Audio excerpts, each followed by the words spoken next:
établir une alliance avec Dieu, où Dieu lui disait « Je te remercie Seigneur de nous avoir sortis de ce déluge de fous. Grâce à toi, on est vivants, moi et ma famille, c'est formidable. Et on veut te bénir. » Et Dieu a confirmé son alliance avec Noé en lui donnant le signe de l'arc-en-ciel. Tant qu'il y aura un arc-en-ciel sur terre, mon alliance sera toujours valable. Quelle histoire! Abraham, lui aussi, il a commencé à construire un autel. Et puis son fils Isaac aussi. Et Jacob aussi. Et le dernier autel que Jacob a construit était très particulier, celui-là. Il l'a construit à Bethel. Vous savez quel était ce genre d'autel? Ouf, ouf Seigneur, tu nous as sauvés. Pourquoi? Est-ce qu'il était en danger? Oui, il était en danger. Pourquoi il était en danger? Parce que ses fils avaient fait les fous. Parce que leur sœur avait été prise par le prince de la ville. Ils ont commencé pendant le temps qu'ils ont demandé que les hommes soient circoncis, pendant qu'ils étaient circoncis, pendant le temps qu'ils étaient circoncis, ils les ont tués, tout simplement. Alors, ils ne savaient plus quoi faire, ils s'arrachaient les cheveux. Le pauvre Jacob, on va nous tuer, ça va se répandre dans toute la région, on est foutus. Et là, il se souvint d'une chose. Genèse 35, lisez Genèse 35, et vous allez voir que tout à coup, ils réalisent que ça ne peut quand même pas coller. Ils sont vraiment en danger, vraiment, vraiment, vraiment. Pourquoi? Parce que lui, il comptait sur Dieu, mais dans sa famille, qu'est-ce qu'il comptait sur Dieu? Elles avaient toutes des téraphimes, des allumettes, des boucles d'oreilles, des pendentifs, des objets occultes, souvenirs des dieux qu'ils adoraient à Our et dans cette période, dans cette zone de Chaldée. Ils avaient ça, oui. Et Jacob s'était promené avec elle il était revenu de chez Laban avec ses femmes et ses concubines et tout son bétail, et avec ses idoles. Et avec ses idoles. Et il ne pouvait. Et Dieu lui a dit, écoute, ça suffit maintenant, Jacob, finis de plaisanter. Maintenant, tu dis à ta famille de prendre ses idoles, de les enterrer. Il a obéi. Il a dit à sa famille, et sa famille, toutes ses femmes ont obéi aussi, parce qu'il ne plaisantait pas. Il dit, c'est une question de vie ou de mort. Vous voulez la protection, oui ou non, de Dieu? Oui, vous la voulez? Alors, éliminez toutes les fausses protections qui font brouillage entre la protection de Dieu. Alors, vous allez voir, et qu'est-ce qui s'est passé? Il a enterré toutes ses idoles sous l'autel, pas sous un autel, sous un térébinthe, qui est l'arbre de la justice. Parce que Dieu est juste, et il veut qu'on marche de manière juste et droite. Et à ce moment-là, une terreur a accompagné toute la région. Quand on a entendu parler de Jacob et de sa famille, personne n'osait les toucher, parce que la protection de l'Éternel, jalouse de Dieu, était sur eux. Ne touchez pas mes prophètes à mes oins, dit l'Éternel. Quelle histoire! Et nous, en 2018, j'en ai parlé, c'était une année où j'ai tenté de vous sensibiliser aux différentes réformes que Dieu voulait faire dans les cœurs. Il était question énormément pas seulement du travail, de la lutte contre les principautés, mais de la lutte personnelle avec son propre cœur et avec l'homme ancien, l'homme charnel dont les convoitises font la guerre à l'âme. J'ai énormément insisté là-dessus. J'ai aussi expliqué que l'idolâtrie, le sang de Jésus ne la purifie pas. Non. Pourquoi? Parce que c'est une construction faite par l'homme, elle doit être démolie. Le fait de pécher par idolâtrie est une chose, le péché lui-même est pardonné et purifié par le sang, mais l'idole reste toujours là. Donc, tant que l'idole n'est pas démolie entièrement, le sang ne fera rien de plus. Et Dieu ne s'occupera pas d'un peuple idolâtre. Alors, j'étais très surpris, en parlant des idoles, j'avais trouvé quelque chose de très intéressant. J'ai toujours été étonné de ce que Paul, je crois que c'est dans 1 Corinthiens 10, il dit, voilà, 1 Corinthiens 10, 7, « Ne soyez pas idolâtres comme certains d'entre eux l'ont été », allusion au peuple juif. Eux, c'est les juifs.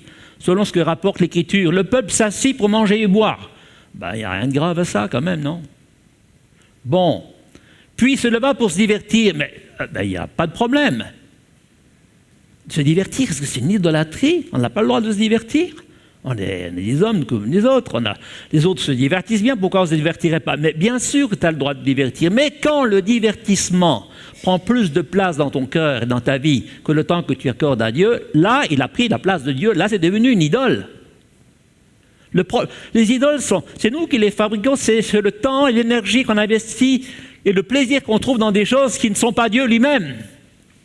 Ça peut être ton travail. Ouais, ça peut même être ton travail. Ça peut être le ministère, peut être aussi une idole.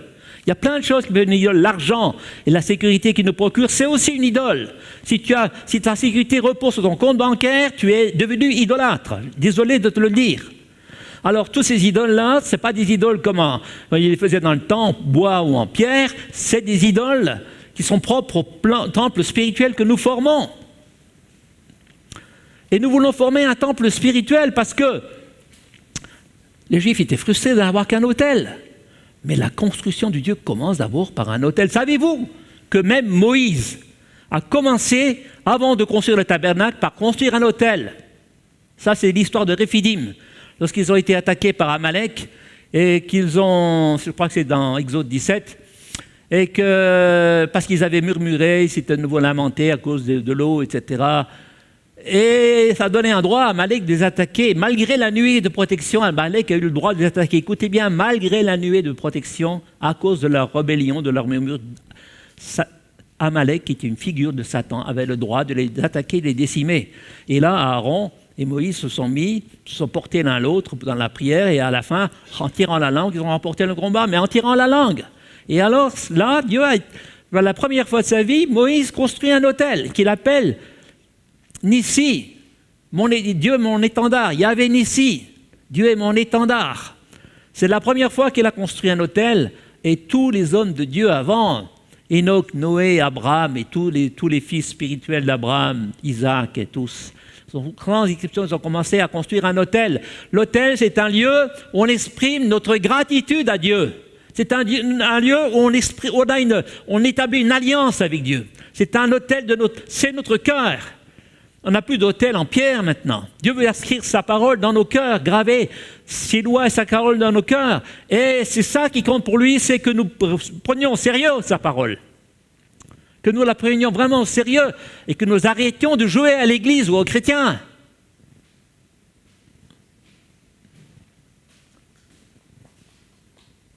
Frères et sœurs, il faut atterrir. Il faut atterrir. Dieu, j'ai dit, de la part de Dieu, Dieu m'a convaincu en novembre 2017 que le printemps, la saison du printemps va commencer. Et je suis encore toujours convaincu. J'ai dit qu'il y avait des 4 vents qui allaient souffler. Et je suis toujours convaincu. Mais j'ai dit que c'était un temps de réforme et qu'il fallait prendre cette réforme au sérieux. Si l'on veut voir le vent souffler, vous avez beau vouloir chercher des gens à évangéliser, tant qu'il y a la réforme n'est pas lieu, il n'y aura rien de plus.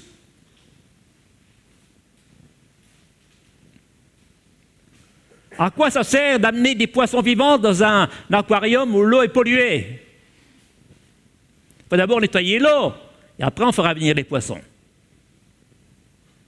D'accord? Frères et sœurs, c'est une affaire sérieuse. On est dans un temps très spécial dans les prochains temps. Dans les prochains temps, dressez bien l'oreille. Il y a beaucoup de choses qui vont être dites que vous n'aurez jamais entendues et que vous aurez besoin d'entendre. Moi aussi, le premier, bien sûr. Parce que d'abord, la réforme doit commencer en moi-même, par moi-même. Je ne peux pas demander quelque chose aux autres que je ne fais pas pour moi-même, sinon je suis un imposteur, un hypocrite. Vous comprenez ça? Je suis un pharisien à ce moment-là. Mais Dieu travaille dans mon cœur. Moi, il ne m'a pas fait passer par la pyrolyse, je l'ai déjà dit. Et cette pyrolyse qui enlève tous les déchets, fait un travail formidable. C'est dur à passer, mais c'est formidable. Alors, Dieu veut qu'on revoie complètement nos relations aussi les uns avec les autres. C'est quelque chose de très intéressant qu'il donne. Il dira par exemple dans Zacharie chapitre 8, verset 16, et même avant, même je crois que c'est même donné avant, excusez-moi, il dit dans Zacharie 8, 16, 17, « Voici ce que vous devez faire. » Ça, c'était après que le temple ait été fini. Le temple est déjà achevé quand Zacharie dit ça. Le temple s'est achevé en 4 ans. Ça a pris 4 ans de travaux. Et quand le temple a été achevé, voilà ce que le Zacharie dit pour ponctuer la réforme que fait Esdras. Voici ce que vous devez faire, que chacun de vous dise la vérité à son prochain. Rendez une justice conforme à la vérité dans vos tribunaux, une justice qui engendre la paix. Ne tramez pas le bal l'un contre l'autre dans vos cœurs et ayez en horreur les faux serments, car toutes ces choses, je les déteste. Et puis, auparavant, il avait déjà expliqué qu'il allait agir. Il allait agir, que sa bienveillance était de nouveau là, maintenant qu'ils avaient construit le temple. Mais, c'est toujours un peu plus tôt, dans Zacharie 7, 9, 14, il dit, voilà, maintenant, prononcez des jugements selon la justice. Jugez, que votre jugement soit fait selon la justice, mais qu'il ait comme pour résultat la paix. Alors on pense au jugement des tribunaux, mais nous avons aussi une porte. Le tribunal dans les villes se passait toujours aux portes de la ville, mais nous avons aussi une porte personnelle, celle du cœur. Et souvent nous émettons des jugements aussi. Et les jugements que nous portons envers autrui, si ça ne produit pas la paix, à la poubelle. Si ça ne produit pas la paix, à la poubelle, n'y pensez plus. Un jugement qui n'apporte pas la paix, c'est de la foutaise, excusez-moi. Dieu n'a que faire de ce genre de jugement et ça pollue malheureusement l'Église. Donc, usez de bienveillance et de compassion les uns envers les autres. La compassion, la miséricorde, c'est quoi? Qui est-ce qui sait consoler quelqu'un vraiment quand les gens ont des problèmes? On sait leur faire des petites... petites leçons spirituelles, où on essaie de les encourager, de les exhorter. Mais qui sait vraiment consoler quelqu'un quand il est mal, très mal? Qui sait faire ça? Je crois que Dieu veut vous apprendre quelque chose de neuf. Dans le prochain message, j'en parlerai. N'opprimez pas la veuve et l'orphelin, l'étranger et l'affligé. Ne méditez pas le mal dans mon cœur l'un contre l'autre. Mais, quand je leur ai dit ça, ils refusèrent d'être attentifs. Ils opposèrent une épaule revêche. Ils appesantirent leurs oreilles pour ne pas entendre et rendirent leur cœur dur comme un diamant pour ne pas écouter la loi et les paroles que l'Éternel des armées envoyait par son esprit, par les premiers prophètes. Et à ce moment-là, qu'est-ce qui s'est passé? Il y eut une très grande colère de la part de l'Éternel des armées. Il arriva que comme il cria et qu'ils n'écoutèrent pas, de même, ils crieraient, ils vont crier et je n'écouterai pas, dit l'Éternel. Et je n'écouterai pas. Je les disperserai par un tourbillon parmi toutes les nations qu'ils ne connaissaient pas, et le pays sera désolé derrière eux. Parce qu'ils n'écoutaient pas ce que Dieu leur avait dit, c'était pourtant simple. C'est pas très compliqué. Dire la vérité, c'est parler de manière loyale, pas avoir deux discours, un devant et un autre derrière.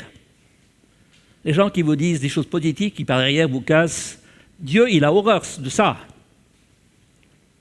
Dieu a horreur de ça. Les gens qui jugent pour apporter la confusion plutôt que d'apporter la paix, Dieu a horreur de ça. Dieu a horreur de ça.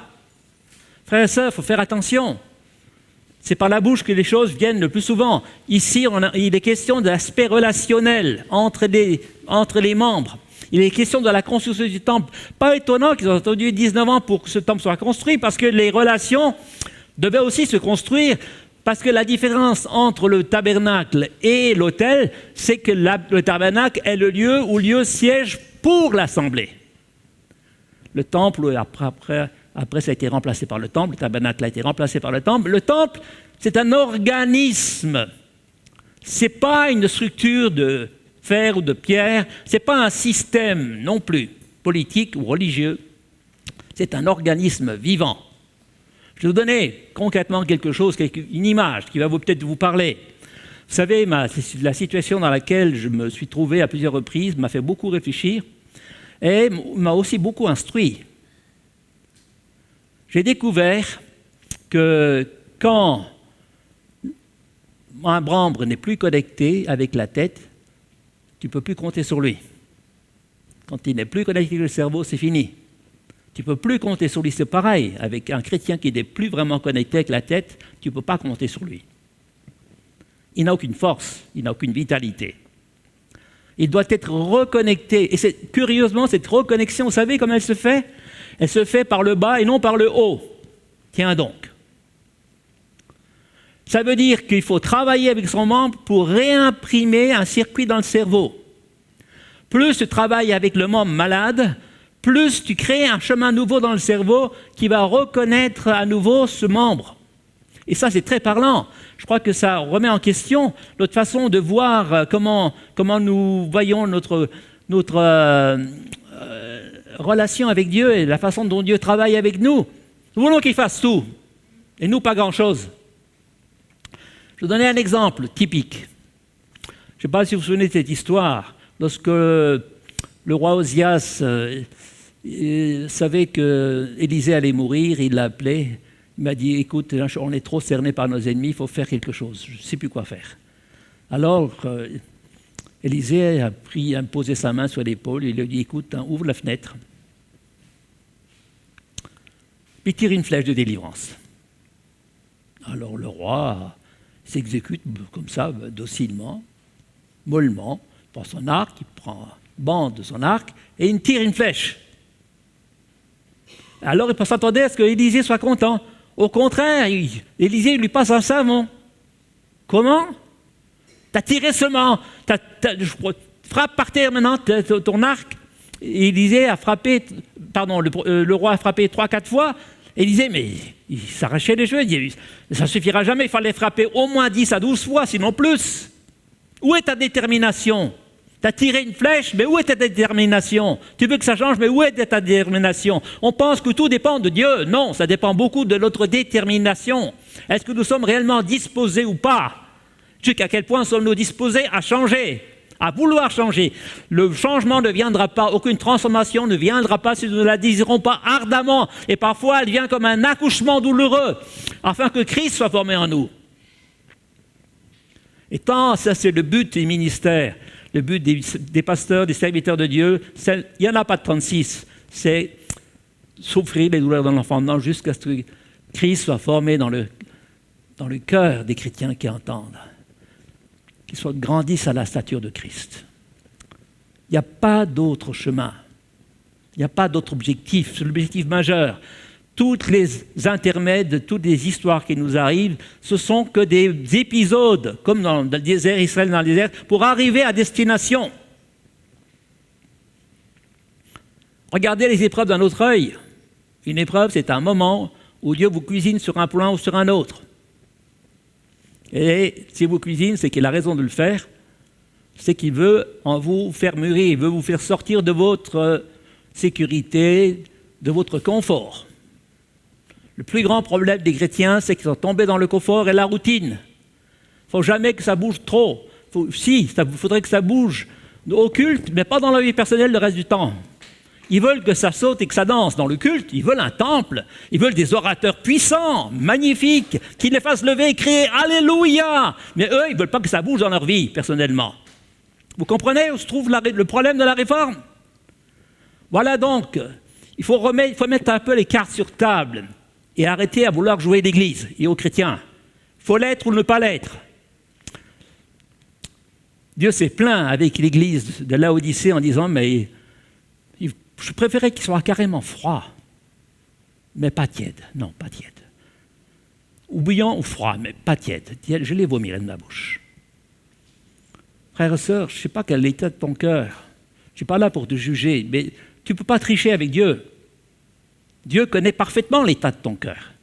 Il sait quel est le temps, l'énergie que tu es prêt à investir pour lui. Il sait si tu l'aimes de tout ton cœur, de toute ton âme, de toute ta pensée, de toute ta force. Il sait si ce n'est pas le cas aussi. On ne peut pas tricher avec Dieu. On ne peut pas tricher avec Dieu. Frères et sœurs, dans les temps qui viennent, vous allez entendre des choses qui ne seront pas agréables à entendre. Mais elles seront pourtant nécessaires. Si on veut que le vent de l'esprit souffle, les 4 vents commencent à souffler, il faut commencer à s'aligner. Il faut absolument commencer à entrer dans la réforme que Dieu a prévue pour nous et arrêter de dire « ça ne bouge pas ». Ils ont attendu 19 ans. Peut-être qu'on a aussi attendu 19 ans. C'est la surprise que je vais vous réserver la prochaine fois. Pourquoi 19 ans? Pourquoi eux 19 ans? Il se pourrait bien que nous aussi on a attendu 19 ans. Vous allez comprendre pourquoi la prochaine fois. Parce que Dieu ne se trompe pas dans les timings. Il savait ce qu'il faisait. en amenant Esdras faire cette réforme, qui a été prolongée par les prophètes. Et Esdras a effectué 3 réformes correspondant aux 3 retours d'Israël de Babylone. Avant, j'avais montré le plan.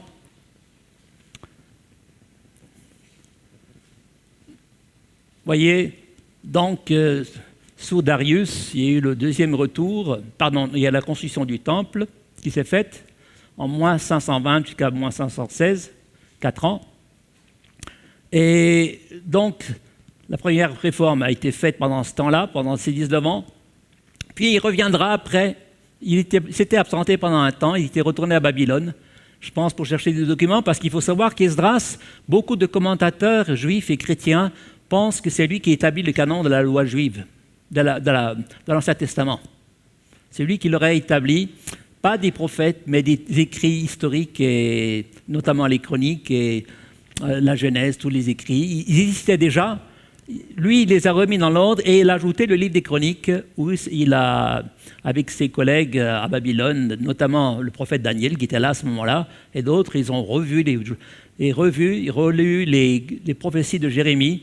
Et il y avait tout un travail qui se faisait à Babylone et qui s'est répercuté ensuite sur Jérusalem.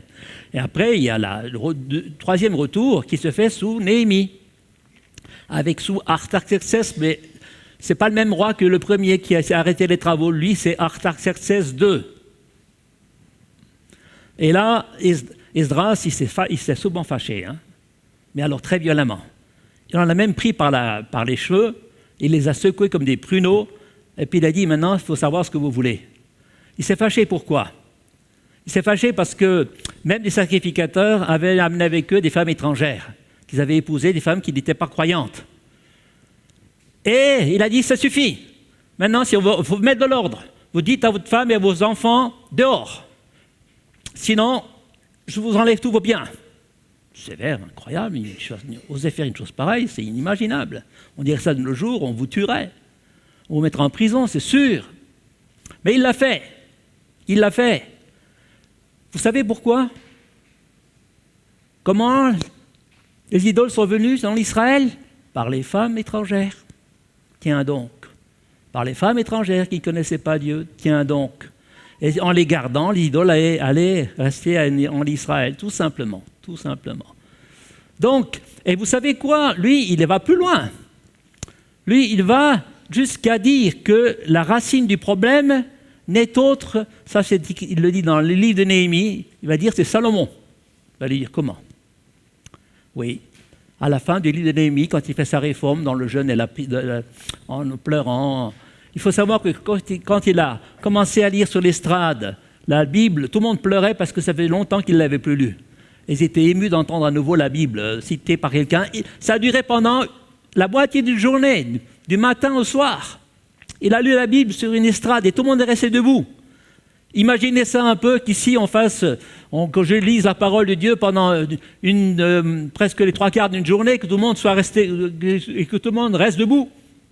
Et non seulement ils restaient debout, mais ils pleuraient parce qu'ils se rendaient compte qu'ils étaient sortis des clous.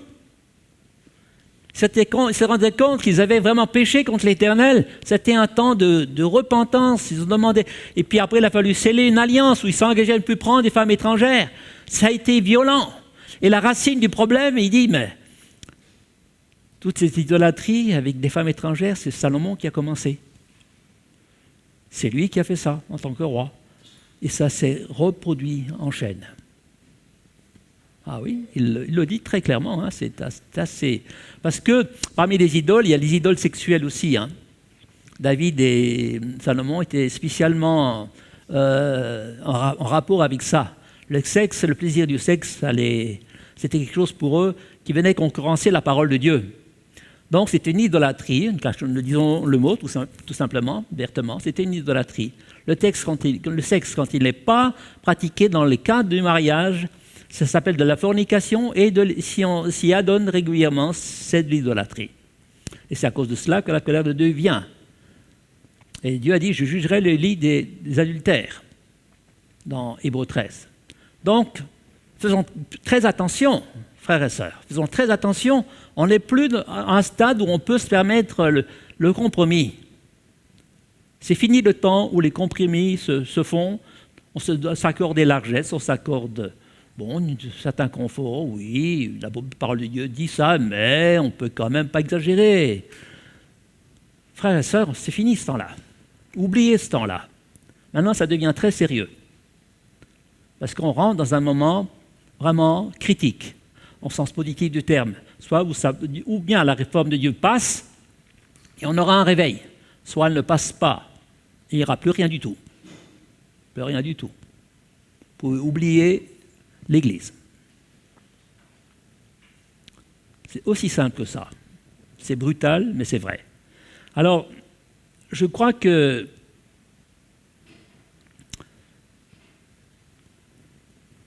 cette histoire d'autel est extrêmement importante. Et il faudra un jour apprendre à attendre. Je sais bien que ce n'est pas facile d'attendre. D'attendre le secours, l'intervention de Dieu sans broncher, sans murmurer, ça, ce n'est pas une partie facile pour tout le monde. Pourquoi c'est si long? Ça fait des années qu'on entend que l'Église va ressusciter, que l'Église va, etc., multiplier. Pourquoi? Alors on nous a raconté des bêtises, etc. Voilà, ils auraient mieux fait de se taire au lieu de nous faire chanter des alouettes. Faites bien attention. Faites bien attention. Faites bien attention. Vous savez, on ne peut pas séparer l'attente de l'espérance. Si on attend sans espérance, il n'y a plus rien à attendre. Mais l'attente devrait être un temps où nous restons accrochés à Dieu dans l'espérance que ce qu'il a dit va pouvoir se réaliser en fin de compte. C'est ça. Abraham s'est accroché à Dieu dans l'espérance que la parole qu'il a dite un jour se réaliserait. Il a attendu longtemps, lui aussi. Et sa femme ne pouvait plus, elle a craqué. Elle a fait des compromis parce que l'attente nous met sous pression. Elle produit un décantage. Elle nous fait entrer et fait ressortir toutes nos motivations, bonnes et mauvaises. Il n'y a rien de tel, d'aussi efficace que l'attente. Ça, mes amis, c'est là que les choses souvent se sortent au fur et à mesure. Qu'on attend et que les choses ne se réalisent pas comme on l'avait espéré. C'est ce qui s'est passé de ce temps-là avec les gens. Alors, Zacharie, il a eu le choc de sa vie quand Dieu lui a parlé. Parce que son copain, Josué, le sacrificateur, quand Dieu lui a montré ce qu'il allait faire, il lui a montré en même temps Josué, le souverain sacrificateur. Et comment il l'a vu, Zacharie 4? Tout sale. Du vêtement de la tête aux pieds, tout sale. Et l'ange et l'accusateur qui se tenaient pour l'accuser. Et Dieu a dit, par l'ange de l'Éternel, que l'Éternel te réprime Satan et qu'on lui mette un vêtement de louange. Qu'on le revête de neuf. Attendez, il était sale. Est-ce qu'il a vraiment demandé pardon? C'est quoi cette histoire? Tout d'un coup, comme ça, il est racheté, on lui donne des vêtements royaux, etc. Alors qu'on sait même pas, on n'a même pas la preuve qu'il s'est humilié, qu'il s'est laquelle. Frères et sœurs, quand Zacharie a prophétisé à Zorobabel qu'il allait reconstruire le temple, il y a deux niveaux dans ces prophéties. J'en parlerai la prochaine fois, je ne veux pas m'éterniser ce matin là-dessus. Mais en fait, c'est typiquement juif et typiquement de Dieu. C'est en même temps, il dit à Zorobabel, qui es-tu, montagne devant Zorobabel, tu seras aplani. Et puis il dit, la pierre qui sera posée sera une pierre pour laquelle on dira grâce, grâce. On acclamera en disant, c'est une pierre qui a 7 yeux, qui sont les 7 esprits de l'Éternel. Mais attendez, qui est cette pierre? C'est Jésus, voyons. Déjà Zacharie, il disait, construis Zorobabel, c'est bien, mais Dieu a déjà en projet autre chose que ce que tu vois toi. Et toi, tu te réjouis maintenant que le temple est construit, mais Dieu se réjouira le jour où le vrai temple de l'Éternel, qui n'est pas fait de pierre mais de chair, sera construit, ayant pour Jésus comme pierre angulaire. Autrement dit, Dieu savait parfaitement le drame qui allait se passer ensuite, après Néhémie, après cette restauration. Il savait parfaitement que ça allait être pire qu'avant. Incroyable, mais vrai. Après tous ces temps de restauration, quand Jérusalem était enfin refaite, le temple était refait, la population avait de nouveau retrouvé son confort, etc., ils se sont de nouveau laissés aller. Et c'est les temps dont parle Malachie. Et pendant 4 siècles, il n'y a plus de données, Dieu n'a plus parlé par aucun prophète, jusqu'au temps de la venue de Jésus, parce que il avait restauré le temple de Salomon, ça n'a pas suffi. Il les avait jugés, ça n'avait pas suffi. Il les a restaurés, ça n'a pas suffi. il les a remis en état de fonctionner, ça n'a pas suffi. Ils ont quand même continué de nouveau à se laisser délabrer. Frères et sœurs, ce sera toujours comme ça tant qu'on ne s'enracinera pas en Jésus-Christ, qu'on ne fera pas de lui notre vie même. Ça sera comme ça aussi. Regardez l'histoire de l'Église. Regardez l'histoire de l'Église depuis le temps des apôtres. Faites un historique de l'Église, il n'est pas plus brillant que celui d'Israël. Il n'est pas plus... D'ailleurs, peu de temps après la construction des premières églises, quand Jean reçoit l'instruction d'écrire une lettre à chacune des églises, c'était des églises qui avaient peut-être 70 ans d'âge à cette époque-là. C'est incroyable, incroyable.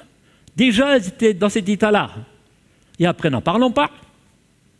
Et au Moyen-Âge, tout ce qui s'est passé, toutes les horreurs des guerres de religion, n'en parlons pas. Et les croisades et les guerres d'inquisition, on a vu l'Église des plus... pire que le peuple d'Israël, 10 fois pire. Et on voit un début de restauration qui commence à se faire par les différentes réformes. Réformes protestantes, réformes méthodistes, Wesley, en Angleterre, les frères Huss, le comte de Titzendorf, chez les Moraves. Et tout doucement, on voit qu'il y a progressivement des réformes qui se font. Et puis au début du siècle, 20e siècle, il y a eu le réveil de Pentecôte, à Azusa Street. Et puis, Dieu prépare des réveils. Dieu est en train de préparer un réveil. Il ne va pas seulement venir chez nous, il viendra partout. Mais d'abord, il va raser tout ce qui est ébranlable.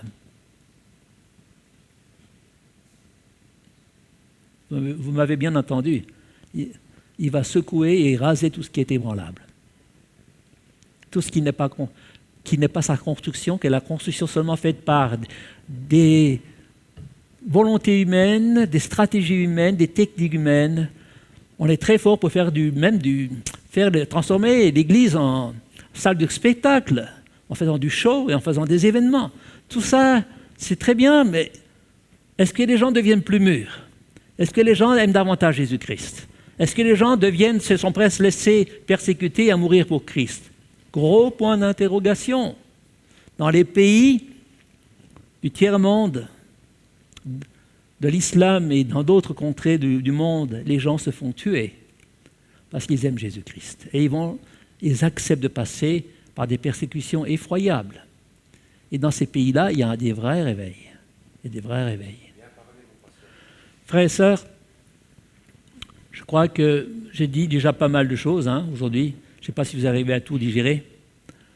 Mais c'est vrai qu'il faut continuer à garder cette espérance, malgré tout. Si nous sommes sincères, il faut garder cette espérance parce qu'elle est le carburant de l'âme.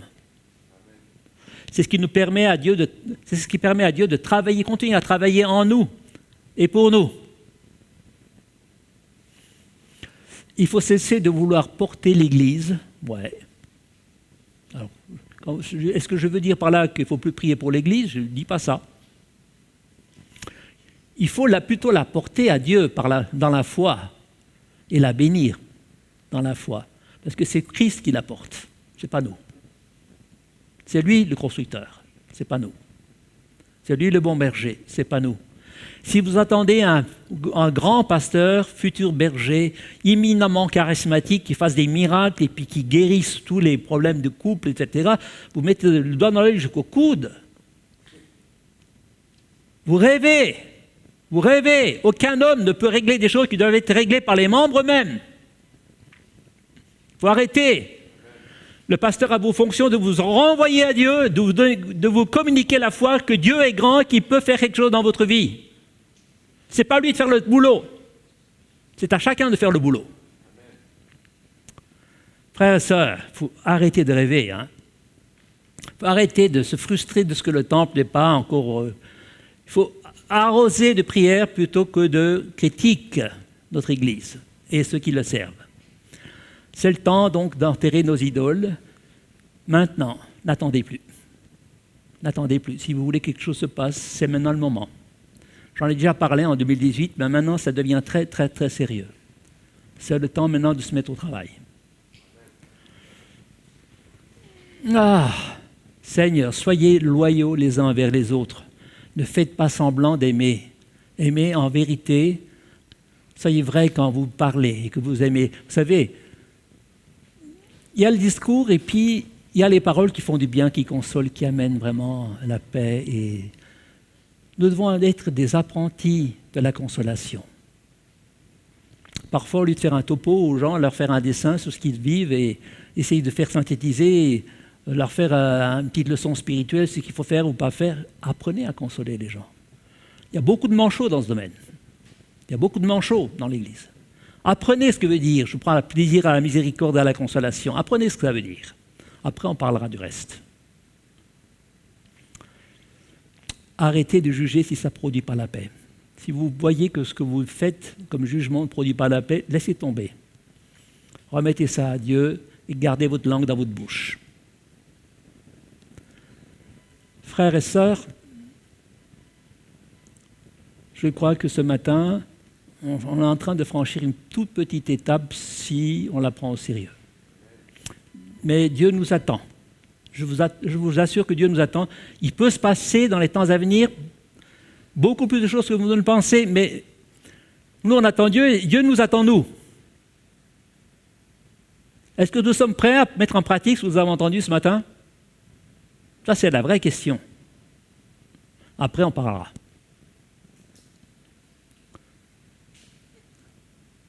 Seigneur, nous te remercions pour ta parole qui est vivante et efficace comme une épée, capable de séparer ce qui est âme et esprit. Nous te louons, Seigneur, de ce que ta parole est vivante.